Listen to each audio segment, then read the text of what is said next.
بسم اللہ الرحمن الرحیم۔ آج ہم انشاءاللہ غسل سے متعلق کچھ احکام پڑھیں گے، چونکہ ہمارے ابھی طہارت کا ہی باب چل رہا ہے۔ غسل کب فرض ہوتا ہے اور غسل کا طریقہ کیا ہے؟ رسول اللہ صلی اللہ علیہ وسلم نے فرمایا ان اللہ لا یستحی من الحق، اللہ تعالی حق بات کو بیان کرنے سے حیا نہیں کرتے۔ تو غسل کے جو مسائل ہیں ان میں بھی بعض دفعہ کچھ ایسی باتیں آتی ہیں جو بظاہر حیا کے خلاف ہیں، لیکن علم کی ایک بات ہے، سیکھنے اور سکھانے میں حیا اگر کریں گے تو پھر ظاہر ہے ساری زندگی جاہل ہی رہے گا انسان۔ اور غسل کے مسائل سیکھنا اس لیے ضروری ہے کہ غسل جب فرض ہوتا ہے تو جب تک مکمل غسل نہ ہو آپ کی نماز ادا نہیں ہوتی۔ رسول اللہ صلی اللہ علیہ وسلم نے فرمایا الماء من الماء، حدیث ہے کہ غسل فرض ہوتا ہے خواہش نفس کے ساتھ جسم سے منی خارج ہونے سے۔ مرد پہ غسل کب فرض ہوگا؟ جب اس کے جسم سے شہوت کے ساتھ منی خارج ہو۔ منی بالکل سفید رنگ کی چیز ہے، ایک ہوتی ہے مزی۔ شہوت پیدا ہونے سے اگر کسی کے مرد یا عورت کے صرف رطوبت خارج ہونا شروع ہو گئی، اس سے غسل فرض نہیں ہوتا۔ جب تک مکمل شہوت پوری نہیں ہو جاتی اور مادہ منویہ خارج نہیں ہو جاتا، چاہے احتلام کی صورت میں ہو یا کسی بھی طرح سے ہو۔ مردوں کے ساتھ چونکہ یہ بہت زیادہ ہوتا ہے، نائٹ فال کی صورت میں مردوں پر غسل کی یہ صورت بہت زیادہ فرض ہوتی ہے۔ جیسے ہی بلوغت ہوتی ہے تو احتلام شروع ہو جاتا ہے، ہفتے میں 1 دفعہ 2 دفعہ 3 دفعہ، بعض نوجوانوں کو روزانہ بھی 2 دفعہ ہوتا ہے، جبکہ خواتین میں یہ والے غسل کی صورت بہت ہی کم ہوتی ہے کہ ان کو نائٹ فال ہو یا اس طرح سے غسل فرض ہو۔ ہزاروں میں کسی ایک عورت کے ساتھ ایسا ہوتا ہے۔ ایک صورت تو یہ ہے غسل فرض ہونے کی۔ دوسری صورت کیا ہے کہ جب انسان اپنی زوجہ کے ساتھ ملاپ کرے اور انٹرکورس ہو جائے، چاہے اس صورت میں ڈسچارج دونوں میں سے کوئی ہو یا نہ ہو، لیکن دونوں پہ غسل فرض ہو جائے گا، مرد پہ بھی اور عورت پہ بھی۔ یہ تو مردوں کے غسل کے فرض ہونے کا ہے۔ مردوں کے غسل میں ایک چیز یہ بھی ہے کہ اگر آپ نے رات کو نیند کی اور صبح آپ اٹھے اور آپ نے کپڑوں پہ نشان دیکھا، اب آپ کو یہ پتہ نہیں چل رہا کہ یہ منی کا نشان ہے یا مزی کا ہے، تو بھی آپ پر غسل کرنا فرض ہے۔ یہی سمجھا جائے گا کہ یہ آپ خواب میں ڈسچارج ہوئے ہیں۔ عورت پر جو غسل فرض ہوتا ہے ایک اور صورت میں ہوتا ہے کہ جب خواتین کو ایام آنا بند ہو جاتے ہیں، حیض یا نفاس سے جب پاک ہو جائیں، تو بھی ان پہ غسل فرض ہے۔ یہ تو غسل کی فرضیت سے متعلق احکام تھے۔ کچھ چیزیں ایسی ہیں جن میں غسل سنت ہے، فرض نہیں ہے۔ جمعہ کے دن غسل کرنا رسول اللہ صلی اللہ علیہ وسلم نے بہت زیادہ تاکید کی ہے۔ سنت کی 2 قسمیں ہیں، سنت مؤکدہ اور سنت غیر مؤکدہ۔ مؤکدہ وہ ہوتی ہیں کہ جن کو چھوڑنے کا اگر کوئی معمول بنا لے تو گناہ کا خطرہ ہے، اور ایسا شخص قابل ملامت ہے، اسے شریعت ملامت کرتی ہے، برا بھلا کہتی ہے۔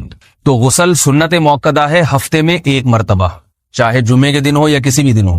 جو مسلمان ہفتے میں 1 دفعہ بھی نہیں نہاتا، وہ کتنا ہی نیٹ کلین ہو، مگر شریعت کی نظر میں وہ قابل ملامت ہے، اسے تانے دینے چاہیے کہ شرم نہیں آتی ہو مسلمان مگر رہتے ہو بھنگیوں اور چماروں کی طرح۔ ملامت تو اسی کو کہتے ہیں نا۔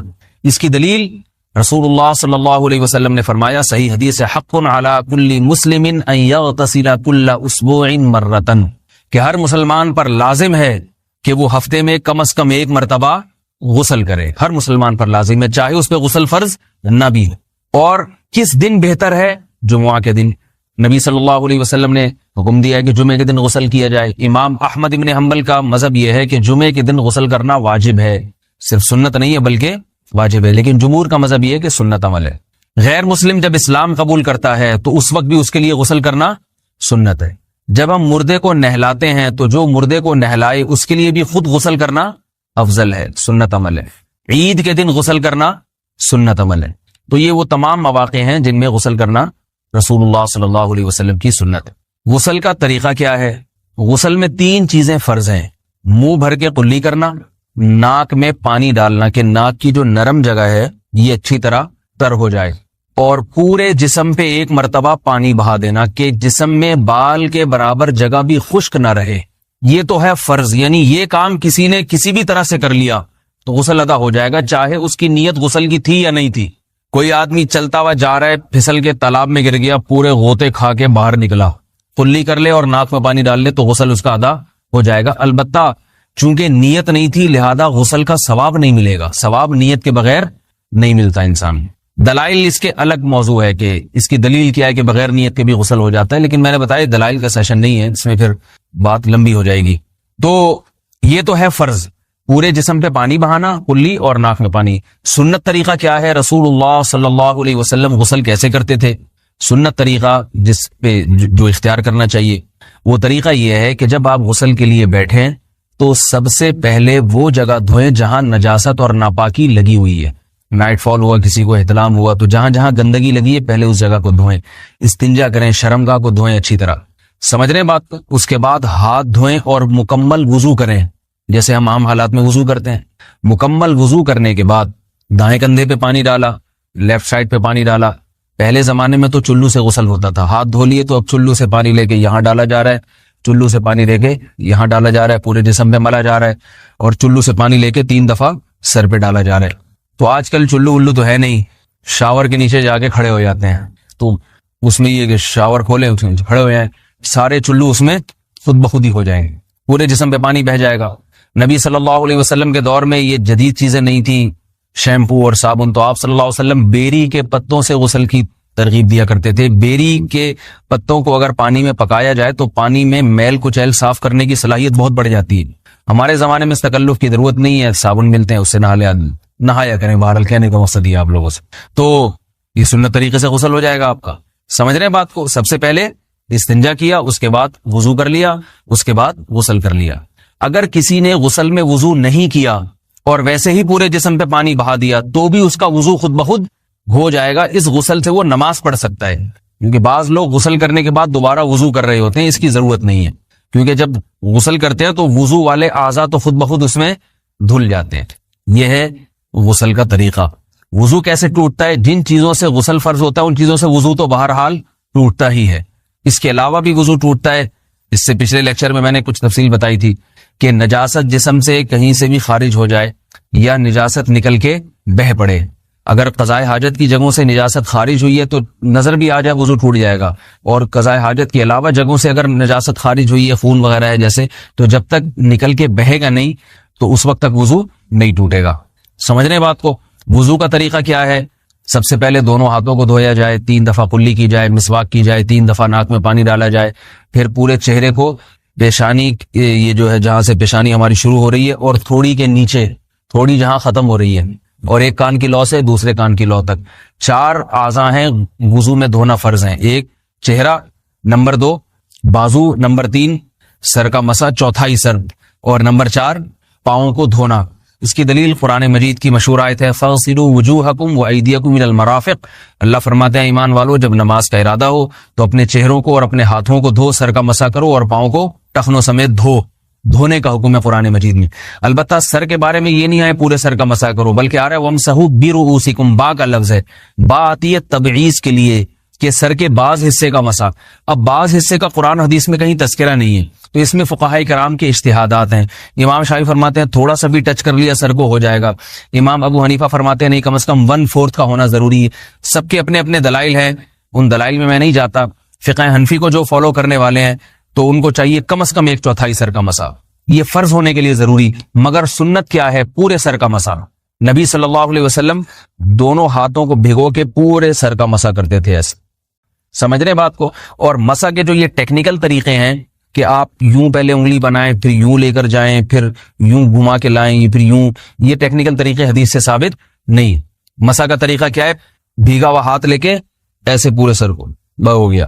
پھر حدیث میں یہ بھی ہے کہ یوں لے جاؤ اور یہ بھی ہے کہ 2 واپس بھی لے کر آؤ, دونوں طرح سے ثابت. تو ایسے بھی کر سکتے ہیں کہ یوں لے جائیں, اور ایسے بھی کر سکتے ہیں لے کے جائیں اور پھر واپس بھی لے آئیں, دونوں طریقے جائز ہیں. لیکن کم از کم سنت اتنی ہے کہ پورے سر کا مسا ہونا چاہیے. بعض لوگوں کو شو مارنے کا شوق ہوتا ہے, اگر وہ واپس لائیں تو بال ان کے خراب ہو جاتے ہیں, کہتے ہیں یار یہ پھر مسئلہ خراب ہو جائے گا, تو پھر ایسے لوگ صرف یوں ہی لے جائیں کافی ہے. افضل تو یہ کہ یوں بھی لے جائیں, یوں بھی لے جائیں, دونوں طرح سے صحیح ہے. بہرحال دونوں حدیث سے ثابت ہیں. سمجھ رہے بات کو؟ اور یہاں ایک اہم مسئلہ بتا دوں, قرآن مجید نے پاؤں کو دھونے کا حکم دیا ہے, پاؤں پہ مسا کرنے کا حکم نہیں دیا.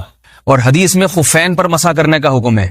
تو قرآن اور حدیث کو فقہاء نے جمع کیا ہے, لہذا وہ موزے جن میں آسانی سے پاؤں دھوئے جا سکتے ہیں ان میں چاروں ائمہ کے نزدیک پاؤں پہ مسا کرنا جائز نہیں. سعودی عرب میں جو بعض سلفی حضرات اور یہاں ہمارے ہاں بھی اہل حدیث حضرات نے عام موضوع پر بھی جو مسا کی ایک روایت ڈال دی ہے, اسلاف میں, تابعین, تبع تابعین میں اور چاروں ائمہ کے مذاہب میں اس کا ثبوت نہیں ملتا. اگر اسلاف میں کوئی قائل بھی ہے تو ایک شاذ قول, اکا دکا قول ملتا ہے, ورنہ یہ ائمہ اربعہ کے مذہب کے خلاف ہے. اور جو احادیث جو نقل ہوتی ہیں صحیح سند کے ساتھ ان کے بھی خلاف اور قرآن کی آیت کے بھی خلاف ہے. اس لیے کسی نے عام ساکس پہ اگر مسا کر لیا، جو عام طور پہ آفس پہن کے جاتے ہیں لوگ، اس میں تو پاؤں، آپ اگر ساکس کو پانی کے نیچے رکھیں پورا پاؤں دھل جائے گا آرام سے. تو وہاں کیا ہو رہا ہے کہ قرآن مجید کے حکم کی مخالفت لازم آ رہی ہے، آپ پاؤں دھو نہیں رہے.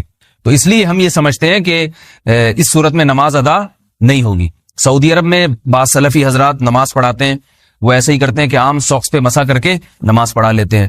تو فتویٰ اسی پر ہے کہ ان کی اگر کسی کو یقین ہے کہ اس نے عام ساکس پہ مسا کر کے نماز پڑھائی ہے تو اس کے پیچھے نماز ادا نہیں ہوگی، کیونکہ قرآن کے مطابق اس کا وضو ہوا ہی نہیں ہے. صدیوں تک کوئی بھی اس قول کا قائل نہیں رہا ہے کہ عام ساکس پہ بھی مسا ہو جاتا ہے. یہ ابن تیمیہ رحمہ اللہ تعالیٰ 7ویں صدی میں اس کے قائل تھے، اور تابعین میں اکا دکا قول ملتے ہیں اس کے، لیکن شاذ قول ہیں، مرجوح قول ہیں، جن پر امت نے فتویٰ نہیں دیا. اور اب سعودی عرب میں بعض سلفی حضرات اس کے قائل ہیں. ہمارے ہاں اہل حدیث حضرات بھی چونکہ اکثر سعودی عرب کے سلفی حضرات ہی کو فالو کرتے ہیں، تو انہوں نے بھی وہیں سے یہ فتویٰ لیا ہے. لیکن ائمہ اربعہ کے مذہب میں اور دلائل کے لحاظ سے دیکھا جائے تو یہ مذہب کمزور ہے. قرآن نے پاؤں کو دھونے کا حکم دیا، آپ دھوئیں گے پاؤں جب تک دھونا ممکن ہے. چمڑے کے موزے ہیں، ان کو دھونا ممکن نہیں ہے اتارے بغیر، لہذا ان موزوں کے اوپر مسا ہو جائے گا. تو اس سے قرآن پر بھی عمل ہو جائے گا اور حدیث پر بھی عمل ہو جائے گا. اس لیے ائمہ اربعہ نے جو قرآن و حدیث کو سمجھ کے جو فیصلہ کیا ہے اس پہ چلنا ہمارے لیے زیادہ مفید ہے بنسبت آج کل کے جو علماء ہیں ان کی اپنی ذاتی آراء پر. اس لیے یہ بھی ایک وضو سے متعلق اہم مسئلہ تھا. سمجھ رہے ہیں؟ باقی تو ماشاءاللہ وضو کرنا سب کو آتا ہی ہے. اور وضو کے بعد دعا کیا ہے؟ کلمہ شہادت، اشہد ان لا الہ الا اللہ وحدہ لا شریک لہ اشہد ان محمدا عبدہ ورسولہ اللہم اجعلنی من التوابین واجعلنی من المتطہرین. اے اللہ تو مجھے بار بار توبہ کرنے والوں میں شامل کر دے اور بار بار پاکیزہ رہنے والوں میں شامل کر دے. توبہ اس لیے کہ میں نے ظاہری طہارت تو حاصل کر لی، مجھے روحانی طہارت بھی عطا کر دے. اگر میں نے گناہ کی ہوں تو مجھے ان سے بھی توبہ کی توفیق عطا فرما لے، تاکہ اس لحاظ سے بھی میرا وضو ہو جائے، اس لحاظ سے بھی میں پاک ہو جاؤں. سبحانک اللہم و بحمدک، نشہد ان لا الہ الا انت، نستغفرک و نتوب الیک.